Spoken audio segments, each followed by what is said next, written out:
Sam Cosentino of Sportsnet joining us on NHL Tonight right now. Sam, the schedule just released. Things open up on Christmas Day. With all the changes that this year and 2020 has brought to us, what stands out to you about this year's World Junior schedule? Well, just pushing it back to Christmas Day. So, normally there's an opportunity to use that as a celebratory time for most of the people across the world that celebrate Christmas. So that's not going to be the case anymore as the games get started on Christmas Day. I think the other thing that's really interesting is that there's going to be no relegation round. So for countries like Germany, Switzerland, Slovakia, this is hugely important, and especially the Austrians, because normally, you're going to get two of those teams that would have to play for relegation and they get their one shot at the title, and maybe it's not at the right cycle or whatever else. But now the Austrians are most likely to be in that position to have been relegated. That's not going to happen. They're going to have this opportunity to build for 2 years. So the schedule allowing for that, which I think is pretty cool, and it gives those countries a little bit of breathing room. All right, another interesting twist to this one. Guys that we might not usually see in this tournament, we might get to see. Kaapo Kakko, Jack Hughes, Kirby Dach, all NHL players, all eligible to play in this year's tournament. All things considered, do you think we see these guys? Well, it's a pretty wild scenario. Obviously, the NHL came out today and canceled a couple of events, and still that January 1st date seems to be the target. Now, if that is the case, then you would expect there to be camps before that, and then obviously those players would not be available, with most of them, 3 of them, having played 60-plus games in the NHL last year. Now, if things do get pushed back a little bit, do you want your players to have that experience and risk injury?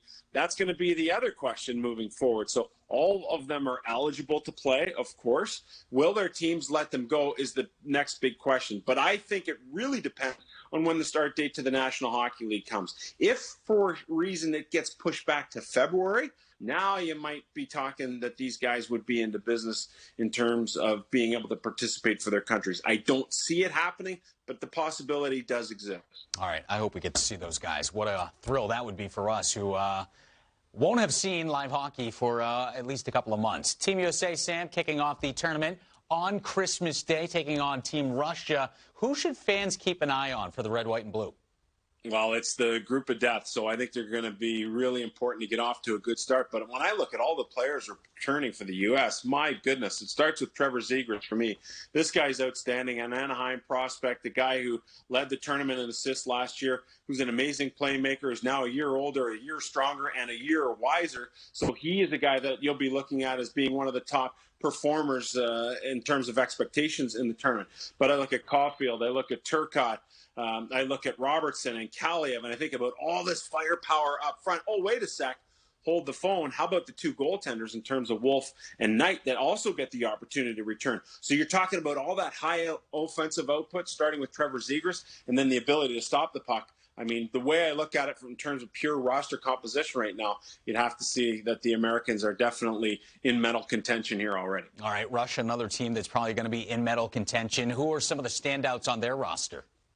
Well, I really like Vasily Podkolzin. He's a guy that I've watched now for the last 3 years, the Vancouver prospect who's really starting to find his way now, who can play a gritty, heavier type physical game. Max Groshev is a third rounder who's also a returning player, Washington Capitals pick, who I loved last year. So he's another guy who plays in a similar fashion to what Podkolzin's able to bring to the table. Yaroslav Askarov in goal, I think he's now ready after the disappointment of last year to really take the ball and roll with it. But maybe the most important change for the Russians, even though they're coming off a silver medal, is the fact that they now have Igor Larionov, the Hall of Famer, at the helm.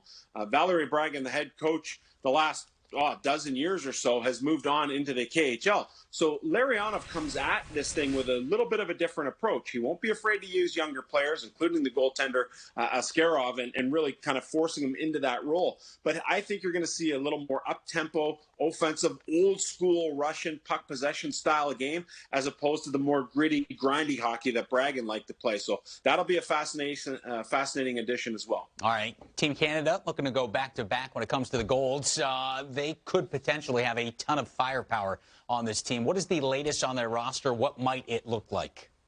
Well, you're looking at guys like Quentin Byfield and Dylan Cousins and Jamie Drysdale returning. Alexis Lafreniere is probably the biggest question mark, and he sits, I think, in a similar position to the guys, Jameson, that we start.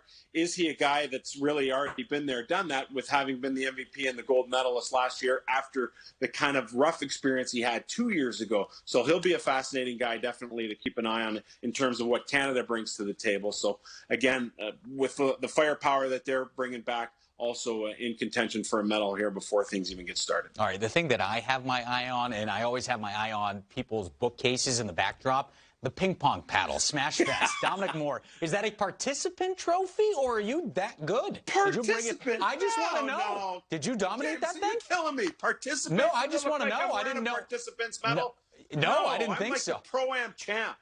Did you know Sam was this good at ping pong? He's not. He's making it up. He's not that good. I've seen Sam's yak before. He doesn't have that kind of game. You're here.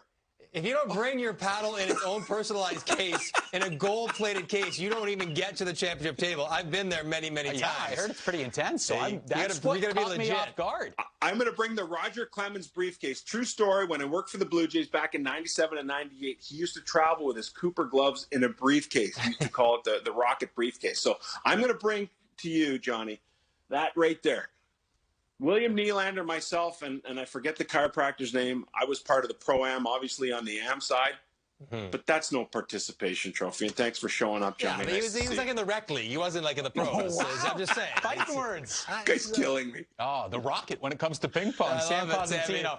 His first and maybe his last appearance here on NHL Tonight. So we just bashed him like that. Sam, we appreciate it. Enjoy the Smash Fest trophy, and we look forward to chatting with you about the World Juniors coming up.